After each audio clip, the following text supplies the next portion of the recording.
난파선 뛰쳐나올 힘없어 죽음을 기다리고 말았네. 물결이 나를 점점 조여와 숨결이 얇아져만 가는데 나사로야 나오너라. 죽음의 시면에서 물살을 가르며 명하노니 살아나라. 잠들었던 그대로 나오너라.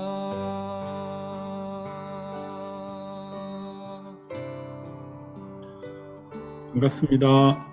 소망 없이 세상의 항로대로 흘러가네. 안녕하세요. 네, 안녕하세요.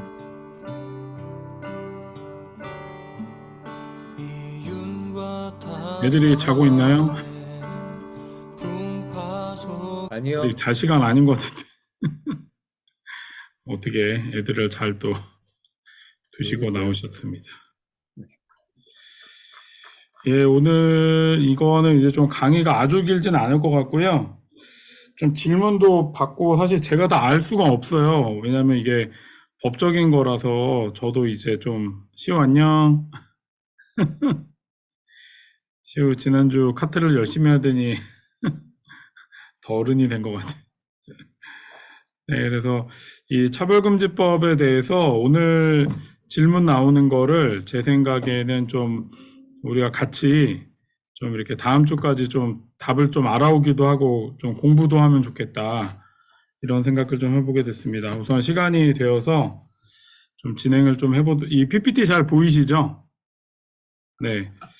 오늘 이제 이 차별금지법 강의가 이제 3번 준비했는데, 첫 번째는 이제 차별금지법의 전체적 의의와 개요에 대해서 얘기하고요.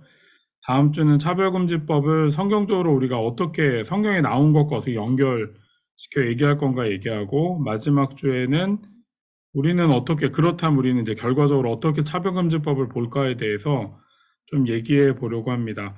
뭐 중간중간 궁금하신 건 물어도 보시고, 제가 그렇다고 다 아는 건 아니라서 여러분들이 이제 우리가 이제 공부하면 좋겠다. 이게 법적인 문제이기 때문에 생각보다 좀 어려운 게 있더라고요. 저한테 지금 발의된 법안들이 있거든요. 그래서 그것도 좀 나중에 보여드릴 수 있으니까 뭐 이렇게 아직 법안이 어떤 법안이 발의가 되어서 국회 통과된 게 없어요. 그래서 이제 우리가 같이 또 알아봐야 되니까 좀 그런 얘기를 해보면 좋겠습니다. 우선은요, 우리나라의 차별금지법은 2007년도에 노무현 정부가 처음으로 이 법을 발의했고요. 지난 20대 국회까지 7차례 걸쳐 법안이 나왔는데 전부 폐기되었습니다. 이게 이제 다 좀 첨예한 문제가 있죠. 이게 일반적으로 아주 일반화시켜 말할 수는 없지만 민주당과 정의당이 조금 이 법안을 발의하려고 노력하고 있고요. 이제 국민의힘당 같은 보수당들은 좀 이것에 대해 좋아하지 않습니다. 특별히 이제 기독교 단체의 어떤 압박도 받고 있기 때문에 여러 얘기가 좀 있고요. 그리고 2020년에 이제 21대 국회에 들어서는 이제 장혜영 정의당 의원을 시작으로 4명의 의원이 관련 법안을 발의했고요.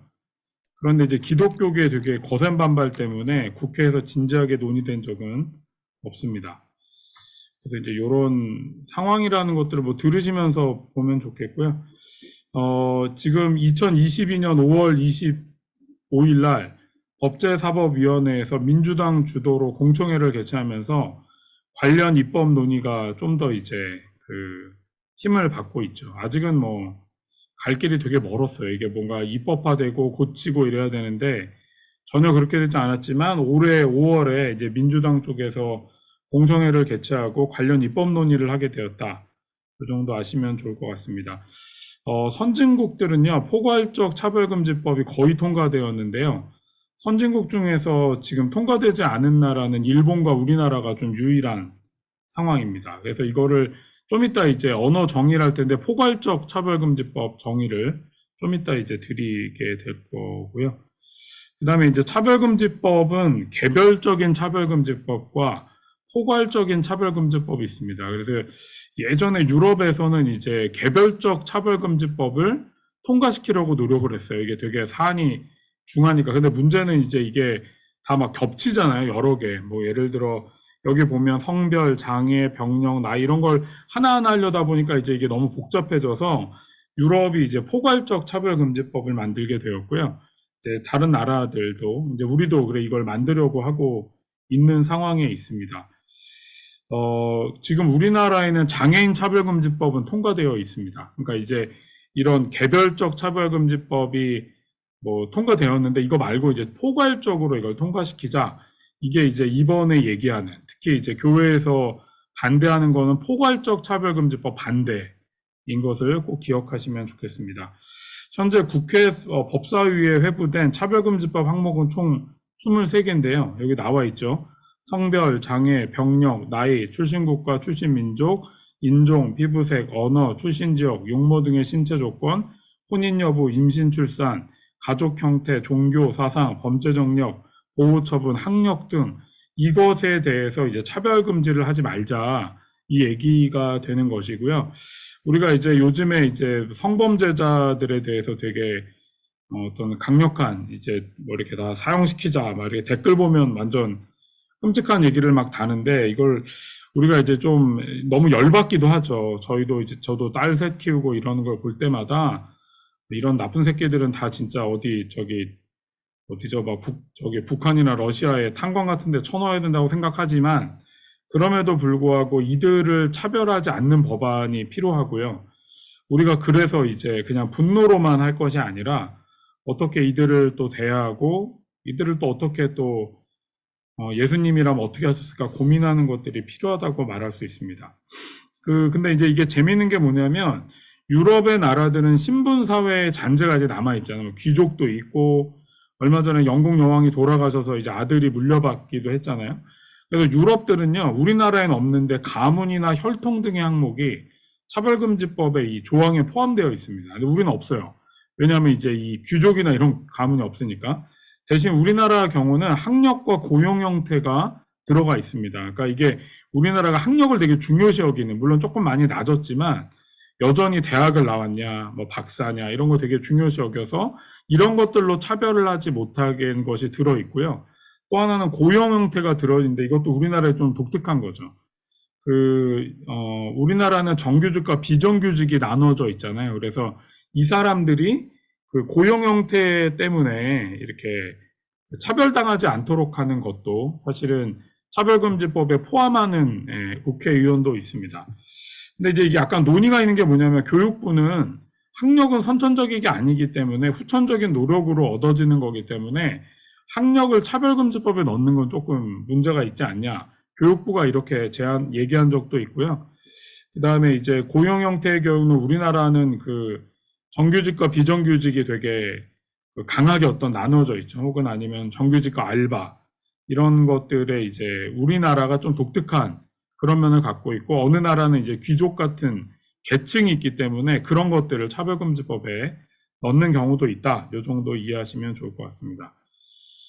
그리고 이제 차별금지법이란 무엇이냐 이거를 이제 데피니션을 먼저 내리게 되면 합리적인 이유 없이 성별, 장애, 병력 이런 아까 22가지 넘는 그런 이유들로 고용이나 교육기관 혹은 직업훈련 등에서 차별을 받지 않도록 하는 내용의 법률입니다. 그러니까 어떤 사람이 뭐 성별이나 출신 국가나 성적 지향이나 피부색이나 뭐 여러 임신을 했거나 아니거나 이런 것들 때문에 고용받거나 교육기관의 교육 및 직업훈련 등에서 차별을 받지 않도록 하는 내용의 법률이 차별금지법의 정의라고 할 수 있겠습니다. 그러니까 쉽게 말하면 어떤 제한으로 사람들이 차별을 받지 않도록 하는 법안이다. 이렇게 이해하시면 좋겠고요. 다시 한번 정리했는데 제일 처음에 이 차별금지법이 우리나라에 오른 건 이제 노무현 정부 때다.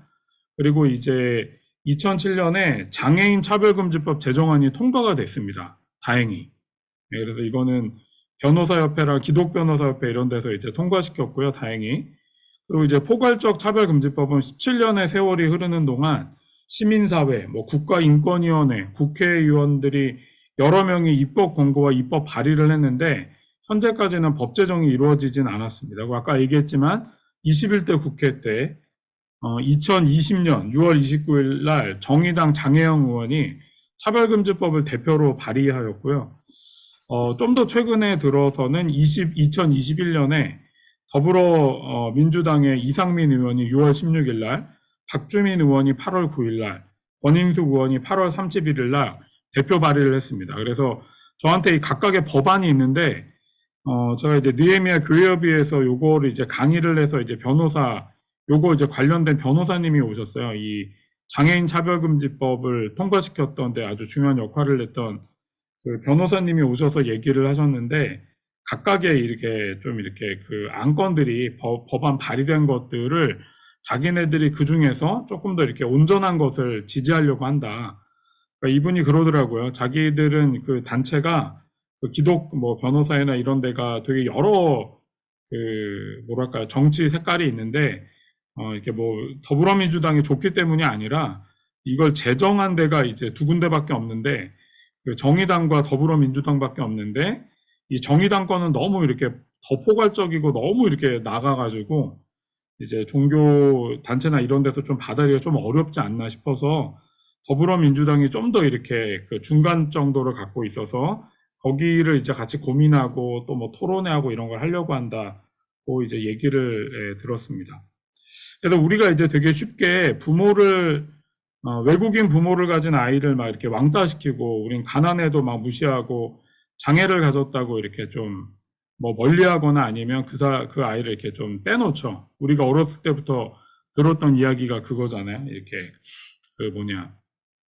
공부 잘하는 애랑만 놀아라. 이것도 차별입니다. 네. 공부 못하는 애들과 잘하는 애를 차별해서 걔를 이제 열등하게 이제 두게 되는 거죠. 사실 우리가 그런 문화에 살았고요. 저도 어렸을 때부터 그렇게 많이 배웠어요. 그리고 요즘에 저도 이제 아이를 키우다 보니까 참 애들이 되게 좀 약삭 빠르고 막 우리 애들을 이용해 먹는 애들을 볼 때마다 막 차별을 막 두고 싶은 생각이 막 들게 됩니다. 근데 이제 저도 이걸 공부하면서 참 어떻게 아이를 키우고 나는 어떻게 사실 우리에게 유리한 걸 선택하게 돼 있잖아요. 그럴 때 어떻게 해야 될까 이런 고민들을 좀 많이 하게 됩니다. 그래서 제가 설교 때 자주 얘기하잖아요. 우리 아이들의 친구 가운데 좀 힘든 아이들을 우리가 보듬어주면 좋겠다라고 얘기하는데 특히 이제 장애인을 위한 학교가 주변에 세워질 때 엄마들이 얼마나 반대하는지 저는 이게 관심 있어서 기사를 찾아보면 이게 장난 아닙니다. 이 장애인 학교가 들어올 때 그 주변에 있는 학교들의 엄마들이 그 공청회 때 찾아와가지고요. 완전 깽판 놓습니다. 이 장애인 학교가 이제 우리 지역에 들어오면 우리 지역 집값 떨어지고 애들의 교육에 좋지 않다고 얘기해서 이제 이것들을 막 되게 반대하는 경우도 있죠. 장애인들을 위한 학교가 들어오는 걸 반대하는 게 차별인지 이건 좀 고민되는 문제이긴 하는데요. 그래도 저는 그들과 우리가 다르다고 혹은 아니면 우리 아이들에게 도움이 안 되거나 집값이 떨어지는 것 때문에 그들을 무시하고 함께하지 못한다고 말하는 것도 저는 좀 차별이지 않을까 좀 이렇게 생각을 해보게 좀 됩니다. 그래서 어쨌든 간에 저는 장애인 학교를 반대하는 것도 좀 어떤 넓은 면에 좀 차별이라고 생각하는데 우리가 특별히 차별금지법을 생각할 때 우리가 그럼 어떨까를 좀 한번 고민하며 생각해 보면 좋겠습니다. 우리 아이가 교육을 덜 받아서 이렇게 직장에서 무시받고 월급을 덜 받거나 아니면 외모 때문에 뭐 피부색 때문에 아니면 이제 뭐 대학을 나왔고 안 나왔고 결혼을 했고 안 했고 아이가 있고 없고 때문에 어떤 차별을 받고 무시를 당한다면 어떨까의 측면에서 우리가 이것들을 좀 바라보면 어떨까. 그냥 나는 안 그래. 나는 뭐 다 갖고 있고 결혼도 했고 아이도 있고 우리 애는 장애도 없어 라고 생각할 게 아니라 예수님께서 91마리 양을 두고 한 마리를 찾으러 가시잖아요. 이거를 저도 묵상할 때 이번 주 제가 이걸로 이제 렉시오 디비나를 했는데 말씀 기도를 하면서 제가 무슨 생각이 들었냐면 제가 아는 분 중에 저희 어머니 이제 교회에 아는 분이 얘기를 건너 들었는데, 홍콩의 가족들이 그 할머니랑 이제 부모님과 아이가 그 여행을 홍콩에 갔다가 아이 한 명을 잊어버린 거예요. 아이가 둘이었는데 한 명을 거기서 이렇게 그 횡단보도에서 아이를 놓쳤는데 그 아이를 못 찾았어요. 그 이후로 이 부모들이 결국에 뭐 경찰에 신고했는데 아이를 못 찾았고, 홍콩으로 몇 번이나 가서 아이를 찾았는데 결국 아이를 못 찾습니다. 이 집에 아이가 둘인데 좀 그런 생각이 들죠. 이렇게 우리 집에 여전히 있는 아이도 너무 귀하고 이 아이를 잘 돌봐야 되지만, 잃어버린 아이가 나에게 있다고 생각해 보시면 이게 잠이 제대로 오겠습니까? 잃어버린 아이를 찾으려고 이튼 짓이 이렇게 다니지 않겠어요? 그 홍콩이나 이런데, 홍콩이 뭡니까? 지구 끝이라도 찾아가서 우리 애가 어디 있는지를 고민하지 않을까? 전 이게 바로 그 예수님이 한 마리 양을 잃어버렸을 때 찾으러 간 것이라 생각하고요. 우리가 차별금지법을 생각할 때 주님이 그렇게 차별당하는 자들을 긍휼히 여기시러 이 땅에 오신 것이 있다는 것들을 생각해 볼 때, 우리가 차별이란 사실 자기중심적인 면으로 상대방을 판단하는 것이라면 우리가 그렇지 않게 또 살아가야 되지 않나 싶은 생각이 듭니다. 어쨌든 좀 전체적인 차별금지법에 대해서 얘기했고요. 이제 다음은 이제 차이와 차별, 금지되는 차별에 관해서 좀 얘기해 보려고 합니다. 우리가 사는 세상은 남자와 여자, 뭐 어린과 아이, 자본가와 노동가, 내국인과 외국인, 인종도 다양하고요. 장애인과 비장애인, 수많은 사람들이 태어나고 어우러져 살아가고 있습니다. 그래서 이들은 사람이란 면에서는 되게 동일하지만 구체적으로 살펴보면 서로 다른 면이 되게 많죠. 이처럼 우리 교회도 보면 이제 직장도 다 다르고, 교육 교육 받은 것도 다 다르고, 뭐 이렇게 얼굴 생김새나 키도 다르고, 피지컬도 다르고, 여러 가지 환경들이 다 다른 사람들이 한 교회에 있잖아요. 그러니까 이렇게 사람이랑 각자의 개성, 특성, 독특함이라는 다름과 차이를 갖고 태어납니다. 그래서 사람 간의 차이와 다름은 존재하는데, 그것은 때로 존중받고 때로는 고려되어야 되고, 때로는 이렇게 고쳐야 된다는 것들을 기억해야 됩니다. 그러니까 다름과 차이라는 것 자체를 두는 것 자체가 문제는 아니라는 거죠. 뭐 다 아시겠죠? 이렇게 우리가 이제 어떤 차별이라고 얘기하는 건 뭐냐면, 개인이나 집단 간의 무수한 차이 가운데 어떠한 특정한 차이들이 수직적 위계를 가지고 구별되면서 차별로 전환되는 거죠. 그러니까 되게 많은 차이가 있는데 어떤 특정한 차이가 수직적 위계를 가지고 구별되는 거예요. 장애인과 비장애인으로 이렇게 구별되면서 비장애인을 무시하고, 이 사람들은 예를 들어 예전에는 하나님의 은혜로 태어나지 못했다라고 이렇게 뭐랄까 죄 때문에 지어졌다거나 이런 것들로 그들이 이렇게 차별되어서 열등하게 취급되어질 때, 이것들은 이제 차별로 전환된다라고 그렇게 말합니다. 그래서 비정상적이고 소수라고 여겨지는 차이를 가진 개인이나 집단이 수직적으로 서열화돼 가지고 열등한 존재나 심지어는 부인되어야 할 존재로 간주되는 거죠. 그래서 제가 이제 가끔 신문을 보다 보면 중국 같은데 그 기사를 보면 장애를 가진 아이를 이렇게, 뭐 유럽도 그런 데가 있더라고요. 이렇게 막 이렇게 어디 창고나 아니면 다락방에 가두어 두고 쇠사슬을 발에 묶고 이렇게 장애를 가진 아이를 그렇게 그냥 짐승 다루듯이 키우는 가정도 본 적이 있는데요. 그런 게 이제 차별하는 거죠. 정상적인 아이와 비정상적인 아이를 위계를 두고 얘는 높고 얘는 낮다라고 생각해서 차별을 두게 될 때, 이것들을 이제 우리는 차별이라고 그렇게 말합니다. 우리가 사는 이 세상이요, 이렇게 장애인 같은 분들이 만약에 이렇게 우리가 사는 세상을 본다면, 인적 구성과 권력 관계로 본다면 우리 사회는 다수인 비장애인 남성들을 통해 지배된다고 말할 수 있습니다. 이게 옳다는 얘기가 아니라 일반적으로 그렇게 사회가, 장애인들이 이제 이 사회를 볼 때 그렇게 보이는 거죠. 그래서 이때 비장애인에 비해 상대적으로 소수이자 부분적으로 육체적, 사회적, 경제적으로 약자인 장애인들은 비장애인 중심의, 또 남성 중심의 이 사회 구조 속에 소외될 수밖에 없고, 비장애인 중심의 사회는 자신들을 소외시킨 장애인들을 열등하고 무능력한 존재로 낙인 찍게 됩니다. 그러니까 이 쟤네는 되게 열등해. 쟤네는 이게 일도 못하고 애들이 뭐 이렇게 뇌성마비 이런 지능도 떨어지고 정상적으로 몸을 움직일 수 없어. 라고 낙인을 찍게 되면 장애인에 대한 편견과 고정관념이 이렇게 가중되죠. 이렇게 점점 쌓이게 되고요. 이 편견과 고정관념이 다시 장애인의 차별로 이어지는 이걸 차별의 악순환의 고리라고 말합니다. 그래서 우리가 사실 이 서양의 법 체계가 되게 중요한 게 이제 히브리적 사상을 갖고 생겼는데 모든 사람이 하나님이 지으셨다는 데서부터 사실 법이 차별을 막고 함께 살아가는 세상을 만든다라고 얘기할 수 있거든요. 이 법의 근간이 이제 기독교 국가를 이뤘던 유럽과 북미 같은 데가 다 그런 기반을 갖고 있다고 할 수 있는데 오히려 우리가 세상을 살아가면서 이 헤브라임적인 정신을 잊어버리고 우리가 이제 어떤 약육강식의 사회로 더 강한 사람을 더 우대하고 그 중에도 이제 더 강한 게 남자였기 때문에 비장애인 남성 중심의 사회를 만들고 나머지 사람들을 열등하게 만든다라고 할 수 있습니다. 이런 차별의 악순환의 고리가 만들어지게 되면 거기서 이제 벗어나기가 되게 어렵게 됩니다. 결국 차별이란 뭐냐면 무수한 차이와 다름들이 어떤 형태로 힘과 권력을 가진 개인이나 집단에 의해 좋고 나쁨, 선과 악, 우등과 열등 등으로 서열하고 계층화될 때 나타나는 현상입니다.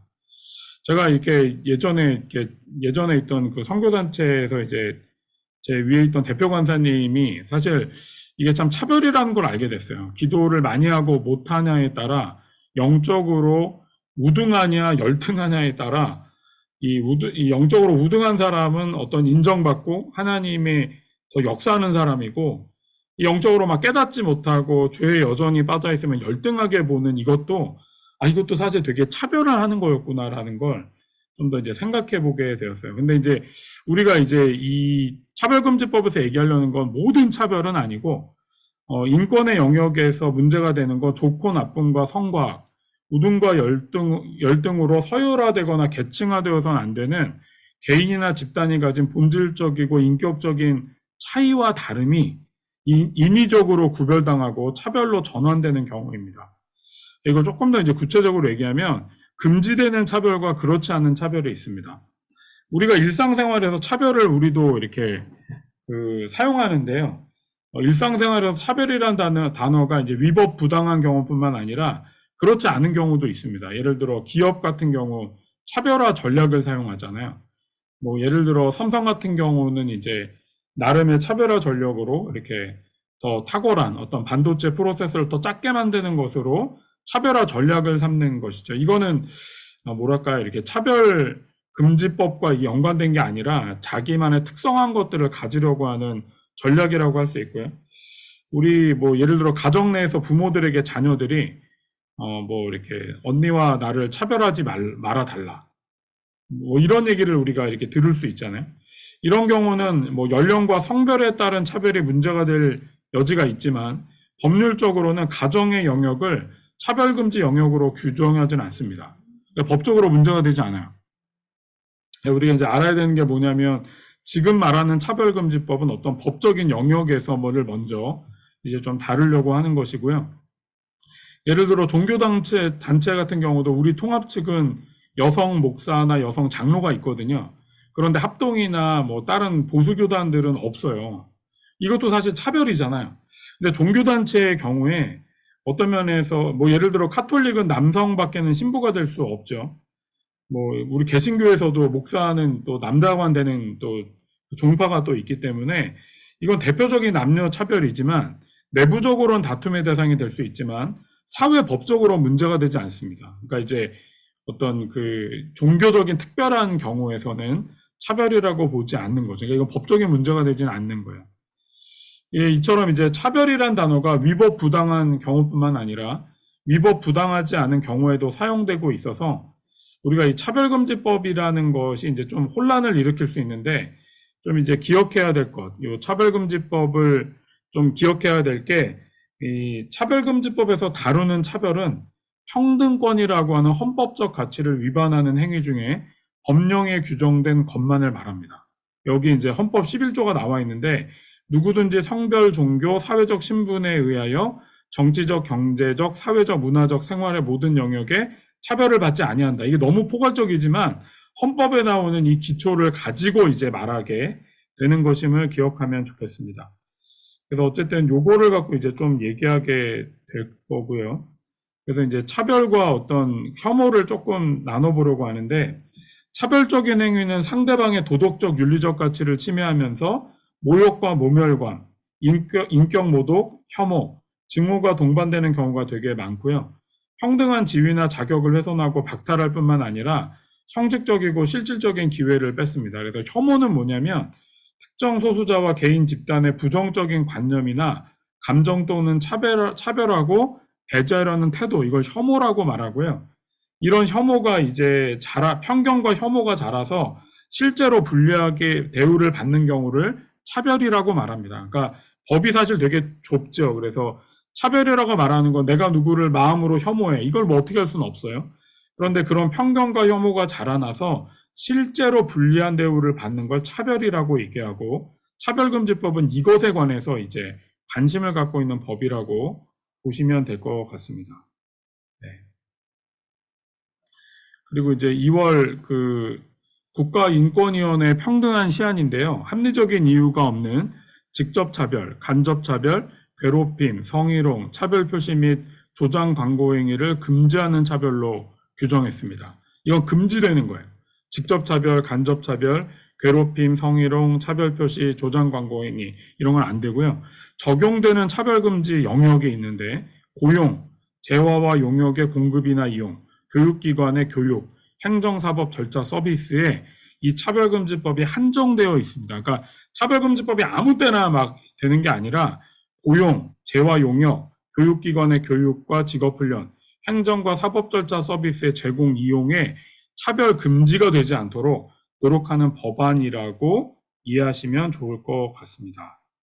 네, 이제 결론을 조금 남겨두고 있는데요. 혹시 여기까지 들으면서 조금 뭐 질문이거나 혹은 내가 경험했던 차별, 뭐 보았던 차별의 예 같은 게 있으면 뭐 이렇게 좀 자유롭게 좀 돌아가면서 좀 얘기도 해보고 좀 더 같이 마무리 또 정리도 해보고 이러면 좋겠습니다. 혹시 뭐 궁금한 게 먼저 있으시면 이렇게 손 드시고 여기 뭐죠? 뭐 그림 뭐 있던데 손 드는 거 있지 않습니까? 어디? 네, 그걸로 손도 좀 손동작 인식인가 뭐 하여튼 그런 걸로 어쨌든 해주시고 이렇게 뭐 질문도 받고 또 얘기도 좀 나누고 이러면 좋겠습니다. 혹시 질문 있으신 분이 있나요?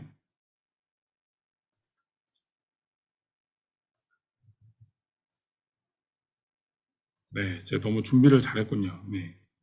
특별한 질문은 없으신 건가요? 혹시 자기가 이렇게 주변에서 보았던 차별 혹은 내가 당했던 뭐 이런 것들을 한두 가지씩 좀 얘기해 보면 어떨까 싶습니다. 내가 최근이든 언젠가 이렇게 당했던 차별에 대해서 한번 나눠보면 어떨까요? 누구부터 좀 해보실까요? 뭐 보았던. 네, 우리 미연자매님. 네, 저는 결혼하고 나서 한 얼마 뒤에 바로 그 K 대학교에 있는 그 사업단 거기에 이제 아, 행정직으로 취업을 할 때 면접을 보는데 네. 결혼 유무에 대해서 질문을 하지 않으셨어요. 근데 이제 다 되고 출근을 하고 이제 식사 자리에서 무슨 얘기를 하다가 이제 결혼한 얘기를 하게 됐더니 다들 이렇게 화들짝 놀래하면서 뭐야? 결혼을 했단 말이야? 이런 분위기였어요. 그래서 이게 차별이구나. 만약에 질문을 그때 하셨더라면 저도 정직하게 대답을 했을 텐데 그러면은 만약에 내가 합격하지 않을 수도 있었겠구나라는 느낌을 받았었어요. 네, 이게 고용이나 이런데 이제 그런 걸로 차별되면 안 되는 거죠. 그러니까 예를 들어 이 일이 뭐 결혼하면 특별히 안 된다는 게 없었는데도 네. 실제로는 이제 그런 어떤 우리가 알고 있는 곳에서 그런 문제들이 있다는 것이 참 여전히 한심스러운 참 상황입니다. 아유, 감사드리고요. 또 자유롭게 또 이렇게 그래도 한 분씩 또 얘기해 보시죠. 차별을 받았던 경험이나 보았던 뭐 그런 걸 해보면 어떨까요? 제가 그 그러니까 뭐 말하면 그렇지만 제가 선교단체에 있었을 때 아, 이게 참 영적인 차별이구나. 이게 사실은 뭔가 고용이나 뭐 직업훈련이나 행정에 문제가 되는 건 아니었지만 사실 이게 차별이라는 것들을 좀 보게 되는 것 같아요. 이렇게 제가 기도를 저도 배우고 해보니까요. 기도도 참 재밌는 게 어떤 사람은 부르짖는 기도에 좀 잘하는 사람이 있어요. 저는 그거 기도에 좀 특화된 사람이었던 것 같고요. 근데 이제 그것들로 이렇게 뭐랄까 더는 더 우월하다, 열등하다를 나누어서 그런 분위기가 조장되는 건 차별이라고 할 수 있을 것 같습니다. 좋은 방향은 아니죠. 네. 제가 예전에 그래서 상처받은 분이 있다면 진심으로 사과드립니다. 개인적으로 연락 주시면 제가 또 사과드리겠습니다. 네. 또 뭐 자기가 경험했던 차별이나 뭐 보았거나 이런 것이 있다면 또 한 번씩 나눠주시면 어떨까요? 전 질문인데요. 네네. 차이랑 차별을 구분하는 거의 기준이 사람들마다 달라서 네네. 거기서 차별이 더 많이 만들어지는 것 같고 지켜지는 것 같거든요. 네네. 예를 들어서 목사 안수를 받는 데 있어서 어, 여성 우리 여성 목회자가 안수를 안 주는 곳은 음. 뭐 나름대로 어떤 성경 해석하는 관점이 뭐랄까 그 남녀의 차이가 있는데 그 여성은 적합하지 않다라는 생각을 하고 그래서 차별을 하게 되는 행위가 벌어진 거잖아요. 그런 그러니까 것 때문보다는 신학적인 성경의 해석에 따른 결론이라고 볼 수 있을 것 같아요. 예를 들어, 그 바울이 여성은 뭐 교회에서 잠잠하라거나, 뭐 머리를 가리라거나, 그렇게 이제 열등하게 표현되어 있는 것들을 문화적으로 해석하는 게 아니라, 이제 그거 자체가 성경의 어떤 진리에 접근하는 표현이다. 그래서 이게 저번에도 이제 제가 유튜브에 올려놓은 근본주의를 얘기할 때, 미국에서 1920, 30년도에 그 근본주의가 이렇게 세상이 막 바뀌었어요. 미국에서는 우리나라는 뭐 한참 후에 바뀌었지만 1910년 막 이때 이제 1, 2차 세계대전 그때 이후로 이제 세상이 막 그때 막 이제 그 미국이나 이런 데는 막 그 뭐냐 미니스커트 입고 막 그다음에 이제 종교적으로도 훨씬 자유주의로 막 가고 있을 때 보수주의자들이 훨씬 더 보수적으로 이제 가면서 그때 했던 게 뭐냐면 이제 성서 무호설 같은 거. 성경은 절대로 틀리지 않았어. 그래서 보수주의자들이 성경을 그 말씀 그대로 믿자. 성경 하나도 틀리지 않았다. 축자영감설 이렇게 말하는 신학이 그때 나오면서 사실은 그때 이제 진보적인 신학과 보수적인 신학이 완전히 갈라서기 시작해요. 그러면서 이제 보수주의자들은 자기들의 입지를 완전 정하는 거죠. 아, 우리는 성경에 나온 바울이나 구약에 나온 어떤 그 여성들에 대한 열등하는 이야기들을 이건 문화적이거나 온전하게 이 성경이 되기 전의 이야기라고 보기보다는 그것이 이제 성경의 하나님의 원래 그 질서다. 그래서 그 에베소에도 보면 아내들은 남성에게 복종하라 그러고 그 남편들은 아내에게 또 이렇게 사랑하라고 얘기하거든요. 사실 어떤 면에서 여성 입장에서 좀 빡치는 이야기지만 저는 이게 바울이 어떤 면에서 그 시대를 살아갔던 것들을 넘기는 어려운 면이 있었다고 보는데 그게 아니다. 바울이 이제 성경을 썼을 때 그건 무조건 진리라고 이제 보는 성경 해석과 연관된 것인 거죠. 그래서 이 차별금지법을 기독교가 두려워하는 이유가 뭐냐면 우리는 종교적으로 나름대로의 어떤 오름을 갖고 있는데 이걸 침해받을까 봐 두려워하고 있어요. 우리는 성경 해석과 연관된 뭐 이런 물론 이게 문화적이기도 하고 이제 이렇게 되는 거긴 하지만 어쨌든 우리는 바르게 믿으려고 하는데 세상이 우리를 뭐 동성애라든가 뭐 이런 문화적인 것들을 자꾸 이게 갖고 들어와서 우리를 제어하려고 한다. 이런 이제 이슈가 있다는 것을 좀 기억해 주시면 좋을 것 같습니다. 되게 웃긴 얘기죠. 사실 지금이 어느 시대인데. 그런데 예를 들어 약간 진보적인 성경을 해석하는 사람은 남녀가 동일한 게 하나님의 뜻이다. 그러나 이제 고대 사회에서 그 남성 가부장적인 그것들이 그냥 허용되었을 뿐, 어떤 필요악이어서 허용되었을 뿐, 우리가 지금에 있어서는 예를 들어 노예제도를 바울이 수긍했는가 반대했는가를 보면 실제로 바울은 노예제도를 폐지하자는 쪽으로 가진 않았고요. 바울이 대단한 사람이죠. 왜냐하면 빌레몬에게 도망 나온 오네시모를 형제로 칭해라라고 말했지만 로마서에 보면 질서를 위해서 종들은 주인에게 충성하라고 얘기해요. 그러니까 그 시대의 어떤 문화적인 걸 다 넘지 못한 거죠. 근데 우리는 이미 노예제도를 폐지했잖아요. 그게 하나님의 뜻에 맞다라고 윌리엄 윌버포스가 회심하고 그가 돌이켜서 이제 이게 하나님을 따르는 거라고 얘기했잖아요. 그러니까 이제 우리가 어떤 면에서는 이제 바울의 어떤 성경의 지식과 구원의 진리를 배우지만 이렇게 아직 온전하지 못했던 것들을 우리는 좀 더 온전하게 지키고 있다라고도 말할 수 있어요. 모든 게 그렇다고 할 수는 없지만, 네, 이 정도로 설명을 하면 좀 이해가 되실까 싶습니다. 제가 하려고 했던 질문은 조금 달랐는데, 네네네. 그러니까 차이와 차별을 이건 차이야, 아닌데 이건 차별이야라고 이렇게 구분 짓는 게 그때 사람들마다의 판단 기준이나 해석이 다 다르기 때문에 발생한 것 같거든요. 예를 들어서 여성분들이 남성과 다르게 갖고 있는 차이가 그 뭐 차별로 발생하기도 하고, 아니야 이건 차별하면 안 돼, 차이일 뿐이야라고 주장하기도 하고 하면서 되게 남녀가 대립하기도 하고 이제 그런 것들이 발생하는 것 같은데, 근데 이제 우리 기독교인들은 방금 목사님 말씀하신 거에 좀 답이 있는 것 같긴 한데요. 저희가 이것들을 판단할 때 바울 시대 사람들은 그 노예 제도를 어느 정도 옹호하는 전제를 깔고 있었고 차별적인 제도를 옹호하는 전제를 깔고 있었다면, 지금은 우리가 그러지 않는 것은 성경을 해석하는 것도 달라졌고 또 그런 거잖아요. 그러니까 우리는 이런 것들을 판단하는 기준이 뭐가 돼야 될까 좀 고민되는 것 같긴 해요. 그러니까 성경도 다르게 해석을 해왔고 사람들이, 그러면 우리는 결과적으로는 성경을 해석하는 거에 있어서도, 그러니까 지금 사회 통념과 어떤 건강한 합의된 어떤 그런 뭔가 그런 합리적인 거를 따라야 되는 것인지, 사실 그래서 제가 그런 거 같거든요. 그래서 어떻게 좀 이거 구별해야 될지 좀 고민이 되는 것 같아요. 이제 지금 얘기하는 차별금지법은 우선은 이제 법적인 거다라는 전제를 우선 깔고 얘기를 하고, 우리는 기독교인으로서 이걸 어떻게 보는 게 옳으냐라고 할 때, 사실은 그런 지금 현석 형제가 얘기한 것처럼 기독교에도 되게 다양한 해석들이 막 뭐 이렇게 우후죽순 나왔을 거 아니에요. 막 끝에서부터 끝까지 막 엄청 보수적이고 엄청 막 이렇게 진보적인 신학이 막 나왔는데, 재밌게도 역사를 흘러서 성경을 어느 정도 그 범위 안에서 해석해야 된다는 것은 좀 가지고 있는 것 같아요. 예를 들어 이제 에큐메니컬 진영과 이 복음주의 진영 정도에서는 어느 정도 성경을 해석하는 요 큰 어떤 범위, 예를 들어 예수 그리스도가 구원자다라는 걸 넘지 않은 채 서로 여러 가지 토론과 이걸 할 수 있다.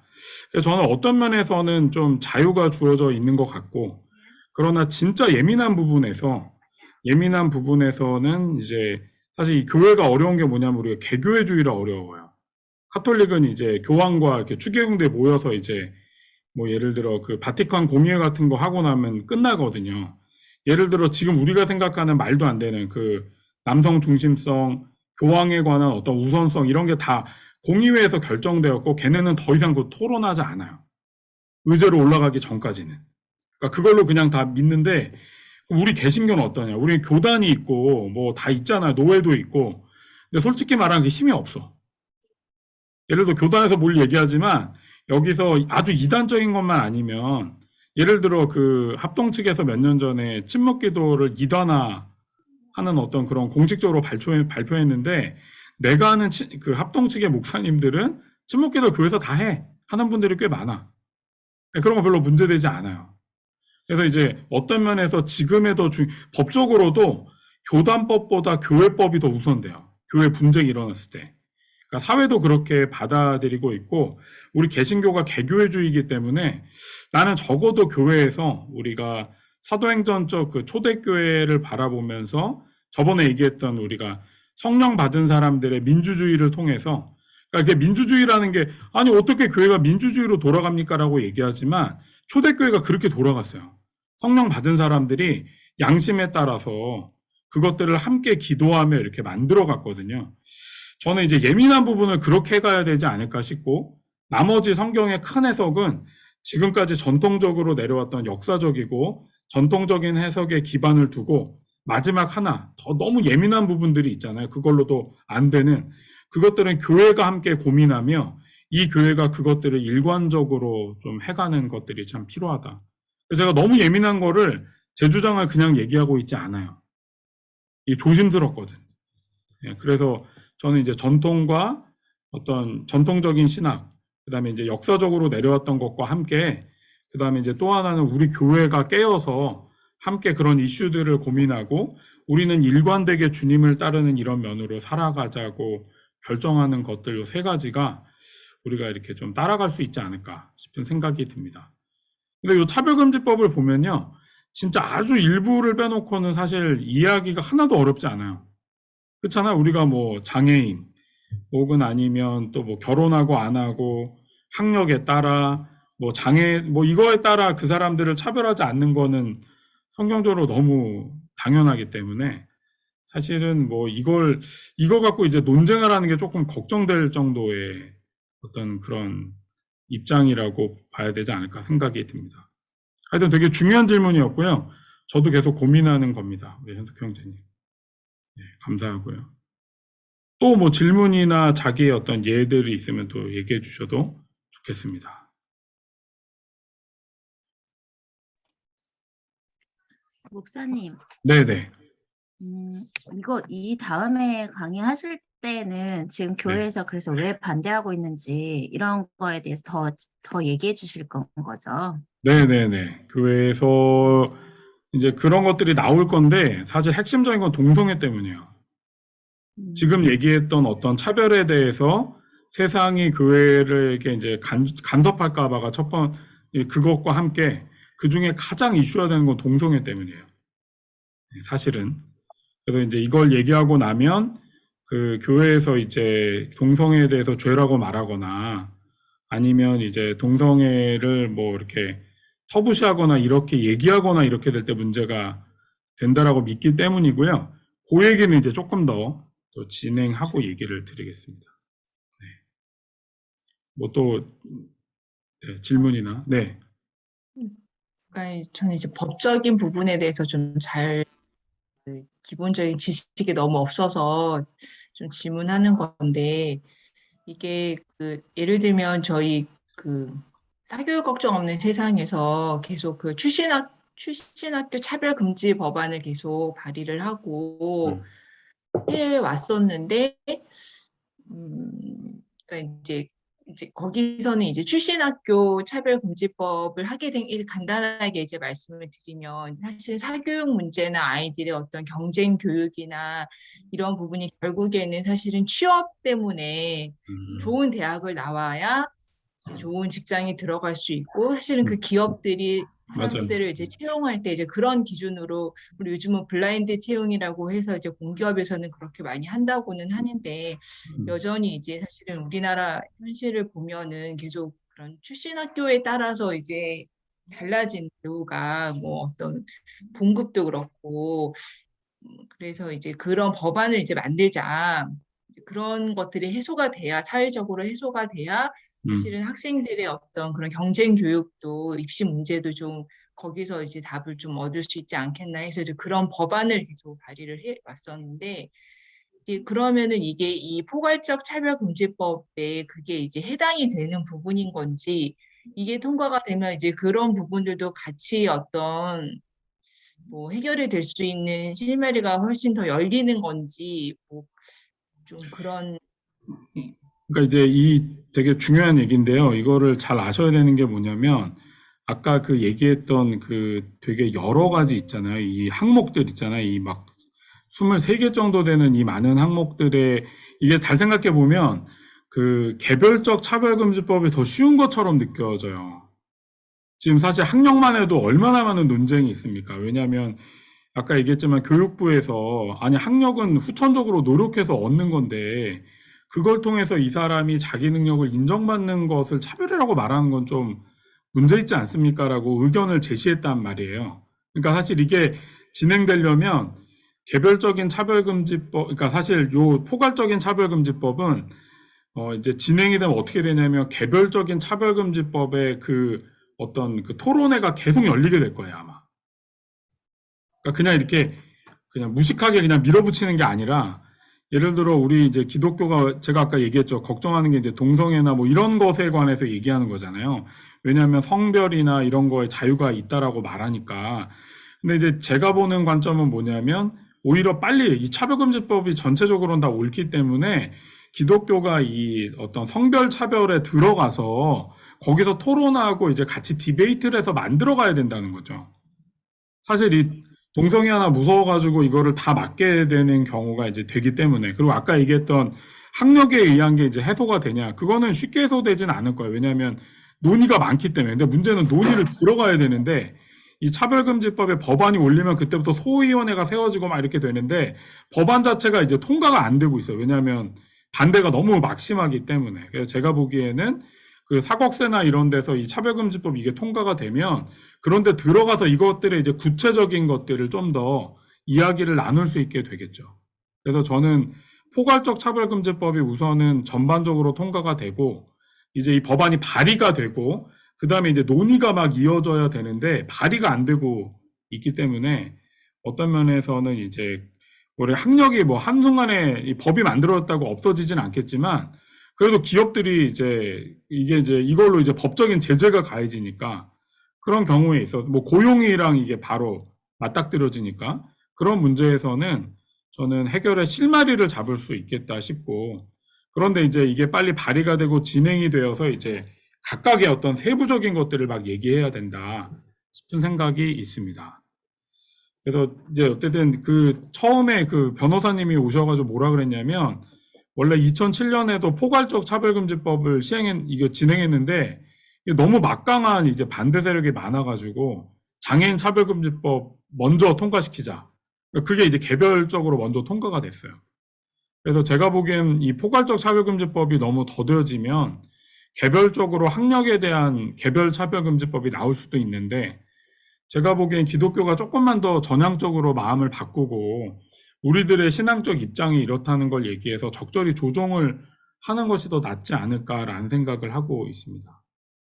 네, 그래서 다 해결되진 않지만 제가 보기에는 포괄적 차별금지법이 앞으로도 쉽지 않을 건데, 그러면 이제 개별적 학력 차별금지법으로 가게 될 것 같고요. 근데 이제 제일 좋은 건 같이 이것들을 논의해서 좀 이렇게 안건에 올리는 게 훨씬 낫지 않을까 싶습니다. 네. 그러니까 이게 논의가 많다는 거예요. 뭐 교육부에서는 그거를 차별금지법 대상으로 올릴 수가 있어라고 말하는 데도 있고, 또 이제 사법세의 입장도 이해가 되죠. 아니 학력 때문에 그렇게 막 고용해서 우리 아이들이 이렇게 막 피해받는 건 또 너무한 거 아니야? 막 이렇게 얘기가 될 수 있으니까. 그러니까 이런 디베이트를 통해서 이제 좀 무언가 나와야 되겠죠. 네, 그렇게 봅니다. 또 질문 있으면 자유롭게 또 해주셔도 좋을 것 같습니다. 제가 잘 알지는 못하는데 네네. 그 기독교가 좀 배타적이잖아요. 주 예수 외에는 구원자가 없다 이렇게 얘기를 하잖아요. 네. 근데 그것도 차별에 속하는 건가요? 다른 종교를 좀 너는 아니야 이런 식으로 얘기하는 그런 게 있는 것 같아서. 그러니까 이제 제가 아까도 얘기했지만 종교적인 특색들을 이 법적에서는 별로 다루지 않아요. 여기 보면 아까도 이제 제가 말했지만 여기가 이제 고용, 재화 용역, 교육기관의 교육, 행정사법 절차의 제공, 이런 것에 이제 한정되어 있는 법안이에요. 그러니까 종교법까지 가는 게 아니고, 그러니까 요런 어떤 고용과 교육과 행정사법과 뭐 이런 이제 재화의 용역과 뭐 이런 것들 있잖아요. 이런 것들에 이제 법이 사실은 좁잖아요. 그래서 그걸 이제 해소해 주자. 아까 얘기했던 그 뭐 학력이 낮다고 해서 고용이 안 되거나 이러지 않게, 이 사람이 무시당하거나 그 구조적으로 차별당하지 않게 하는 법안이고요. 종교는 여기서는 좀 들어가 있지는 않습니다. 그래서 종교가 뭐 이렇게 우리만 구원이 있다고 하는 걸 이 세상 법이 해서도 안 되고, 저는 그거는 좀 아닌 것 같고, 이제 법적인 구속에선 요 구속 사안이 있다, 이렇게 말씀드릴 수 있을 것 같습니다. 그럼 되게 좀 여러 네. 가지로 혼란스러운 마음이 많이 드는데요, 목사님. 네네. 그러면은 그러니까 두 가지 정도가 하나는 그 교회에서 그러면 동성애 자체가 하나님 원하시지 않는다 이렇게 말하는 것 자체가 여기 아무데도 걸리는 게 없잖아요. 네네.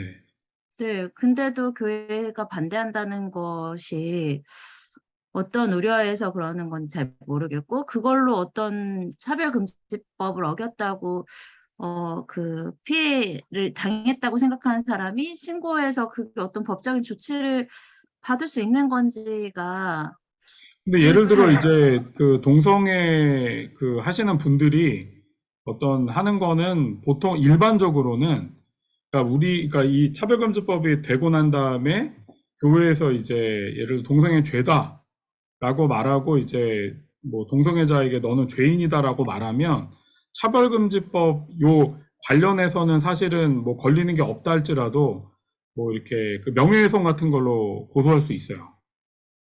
이 폭이 더 넓어지게 되고요. 그다음에 뭐냐면 이 사람이 동성애자인데 교회에 이제 그 뭐랄까 직업을 갖게 될 경우에 고용의 경우에 한계를 받게 될 때 차별을 받게 된다고 말할 수 있게 되죠. 이게 된다면 뭐 재화의 근데 용역이나 공급 뭐 교육을 네, 받거나 네. 고용에 대해서도 저 좀 그 이 법이 어떻게 실행될지가 전혀 잘 감이 안 오는 게 어떤 거냐면 이 사람이 학력 차이를 가지고 있지만 또 학력 차이만 있는 게 아니라 어떤 능력의 차이도 가지고 있다라고 고용주 입장에서 얘기를 하면 그걸 어떻게 증명할 수 있을까요? 그러니까 예를 들어 저 사람 동성애자인데 신학을 공부하고 교회에 들어오겠다고 얘기를 했는데 그거를 동성애 때문에 차별하는 게 아니고 우리가 원하는 인재가 아니다 이렇게 얘기해버리면 그렇게 이게 얘기할 수 있어요. 그런데 이제 이게 이제 여러분 잘 아셔야 되는 게 지금 이게 있잖아요. 이건 우선 국가인권의 평등법 시안이에요, 시안. 그러니까 제가 아직 통과된 게 없기 때문에 우선은 평등 그 국가인권위원회에서 얘기한 것들을 올려놓은 거예요. 사실 이 항목이 차별금지 영역의 항목이 더 늘어날 수도 있어요. 근데 우선은 이제 국가인권회에서 제안한 시안을 먼저 올려드린 거고요. 그러니까 예를 들어서 이제 그 법적인 문제로 가게 되면 되게 애매한 게 많아요.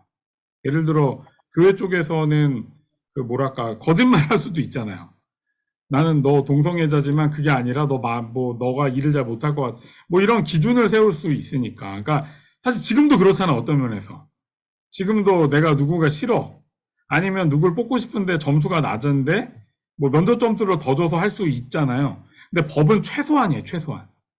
적어도 그런 일이 일어날 때 가장 적은 테두리로라도 이렇게 만들어 두고 이것들이 분명할 땐 그러지 못하게 하는 이제 법의 어떤 테두리 이 권한이 있는 거예요. 그러니까 이걸 저는 이제 기독교인들이 이게 이 차별금지법이 되면 막 교회에서 아무것도 못한다고 생각하는데 사실은 그렇게 될 가능성은 별로 없고 오히려 이건 이제 상징적인 것들부터 시작하는 거죠, 처음에. 상징적으로 우리는 그런 것들을 차별하지 않는 세상에서 살고 있고 이런 면에서는 그것들을 하지 않으려고 해. 그리고 이제 교회에서 그러면 이제 동성애를 죄라고 말하면 어떡하냐. 요거는 좀 다음번에 조금 더 구체적인 얘기를 할 때 좀 다루겠습니다. 그래서 지금 중요한 건 제가 보기엔 차별금지법 영역에 교회들이 들어가서 오히려 빨리 이제 논의를 해야 되는 것 같아요. 차별금지법 영역도 조금 더 확장해야 되는지도 얘기하고 교회의 특색에 따라서 예를 들어 뭐 동성애든 이런 것들도 어떻게 이제 볼지 종교형은 좀 예외를 둔다는 규정을 두는 법안도 있어요. 종교는 뭐 그런 규정을 둬서 들어가야 되는데 이거를 이제 아예 조금이라도 들이면 그냥 세상이 망하는 것처럼 생각하는 건 되게 좀 위험한 생각이다라고 좀 말할 수 있을 것 같습니다. 이게 법이라 저도 잘 모르는데 어쨌든 지금 저한테 이 법령안들이 이렇게 국회의원들이 올린 법안들이 있어요. 보내드릴 수 있고 한번 올려드릴게요. 그러면 이게 다 보고 싶지 않을 거니까 한번 보시면 이 사람들 무슨 얘기를 하고 있구나 이렇게 얘기하고 있고 어쨌든 이제 가능한 이런 차별을 이렇게 막아야 되는 게 아닌가. 그런데 우리 교회 특색이 있다면 그걸 어떻게 또 이렇게 하는 게 좋을지에 대해 고민을 같이 해보면 좋겠다 싶습니다. 네, 또 뭐 질문이나 뭐 또 자기가 경험했던 차별이나 보았던 차별이 있다면 얘기해 주셔도 좋을 것 같습니다. 사실 우리나라가 이렇게 임신하거나 이런 사람들에 대해서 이렇게 차별이 있죠, 사실. 그 어떤 면에서 우리나라는 이제 그 일의 능률이 더 중요하기 때문에 그러니까 이제 출산율이 줄어든다고 저는 생각하고요. 독일에 이제 제 친구 얘기를 들어보면 학교에 이제 학교에서 일하시는 사무를 보는 분인데 애를 학교에 데리고 와요. 어린애를. 밑에 우리 교회도 있는 스티로폼 있잖아요. 이렇게 색깔 있는 거 이렇게 그런 거 깔아놓고 애는 거기서 놀게 하면서 일을 본다는 거예요. 그러니까 일의 능률보다는 함께 살아가는 걸 더 중요시 여긴다는 걸 볼 수 있어요. 근데 우리는 이제 직장에 아이를 데려와서 뒹굴뒹굴 한다? 우선 공간이 없어, 우선. 그럴 공간이. 그리고 그렇게 되면 이제 애 보느라고 일을 못 한다고 생각하기 때문에 그런데 실제로는 애 엄마들이 일을 할 수 있는 걸 만들어줘야 애를 낳을 수 있는, 물론 이제 집도 문제 여러 가지가 있지만 그런 것들도 저는 이제 우리나라가 좀 고쳐가야 되지 않을까. 사실 좀 더 함께 일하고 함께 살아간다고 한다면 그러지 않을까라는 생각이 좀 있어요. 네, 뭐 또 얘기 안 하신 분들도 편하게 뭐 또 자기 뭐 경험했던 거나 이런 거 얘기해 줘도 좋을 것 같습니다.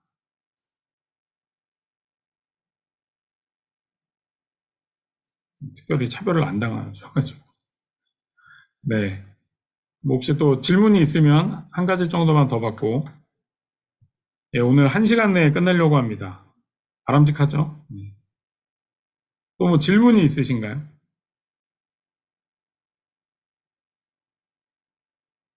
네, 그러면 없는 걸로 알겠고요.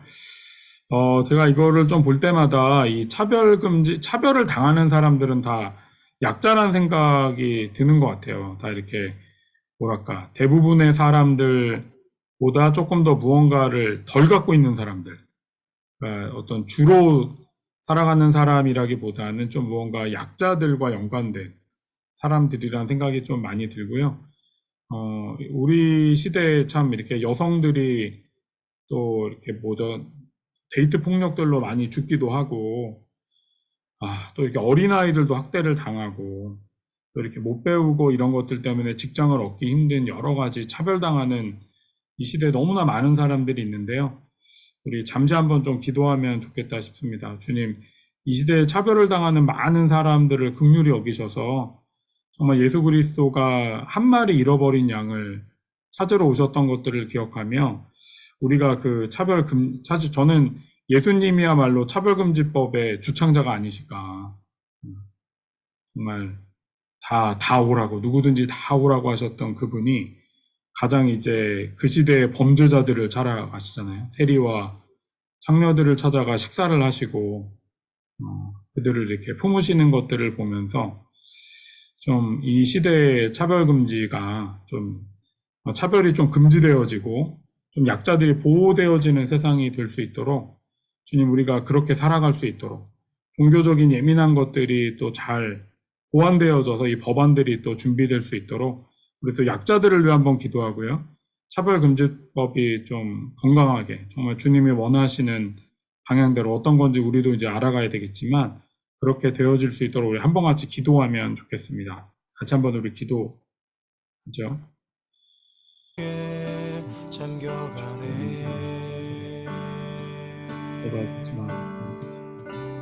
약자들을 힘내게 하셨습니다. 약자들의 아버지 되신 뛰쳐나올 힘 없어 약자들, 힘이 없는 것은 가지지 못한 것, 언제나 비참하게 살아가는 자들을 긍휼히 여기시고 우리를 여기까지 불러주셨으니 우리가 그를 의지하며 주님 바라보고 주님 인도하시고 보이소서. 우리가 약자들과 함께 살아가는 데서 나도 약자가 될 수 있기 우리가 함께 그 길을 살아가게 도와주시고 약자들의 지킴 되시고 약자들의 아버지 되신 하나님을 바라보며 주님 앞에서 저희 나아가도록 도와주시기를 간절히 기도합니다. 인도하사 도와주시기를 간절히 기도시고 이끌어 다스린 하나님의 은혜 가운데 온전히 서게 붙여서 이끌어 주시기를 여기 주님들 모두가 깨어서 정말 특별을 주는데 주님의 은혜 가운데 설 수 있도록 도와주시기를 간절히 기도합니다. 우리 주님께서 정말 부흥된 하나님의 커가지고 약자들이 주님의 은혜 가운데 차별당하지 않고 그 은혜 가운데 설 수 있도록 주님 차별금지법을 건강하게 정말 이 사람의 약자들을 보호하는 법안이 되게 도와주시고 중요한 자들을 세우소서. 함께 주님의 이름으로 인도하여 주시기를 간절히 손으로 주님께 풀어주시고 인도하셔서 그리시는 하나님의 역사와 은혜를 말씀하시는 하나님의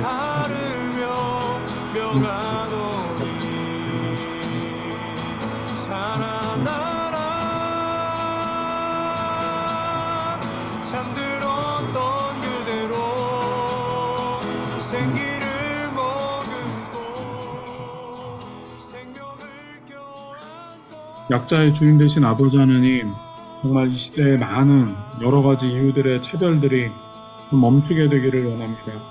주님, 이 땅에 정말 종교 지도자들과 가진 자들을 정말에게 너희가 돌이키라고 하시고 약자들에게 나가셨던 주님, 우리가 이 땅을 살아가며 어떻게 차별하지 않고 함께 살아갈지 고민하는 우리 주안의 교회 성도들 될 수 있도록 축복하려 주십시오. 주님, 이 세 번의 강의가 여전히 부족하고 정말 약하지만 어떻게 우리가 하나님 나라를 바라보며 또 살아가야 될지, 다음 주에 좀 더 말씀으로 우리가 어떤 세상을 바라봐야 될지 보게 될 때 우리에게 용기를 더하시고 우리에게 바른 관점을 가지고 주님 앞에 설 수 있도록 함께하여 주시기를 간절히 기도합니다. 늦게까지 들은 많은 성도들 위로하시고 또 편안히 잠들 수 있도록 함께하여 주옵소서. 감사합니다. 이 모든 말씀 예수님의 이름으로 기도드립니다. 소망 없이 예, 여기까지 하도록 하겠습니다. 네, 어쨌든 되게 수고 많이 하셨고요. 이게 되게 어려울 텐데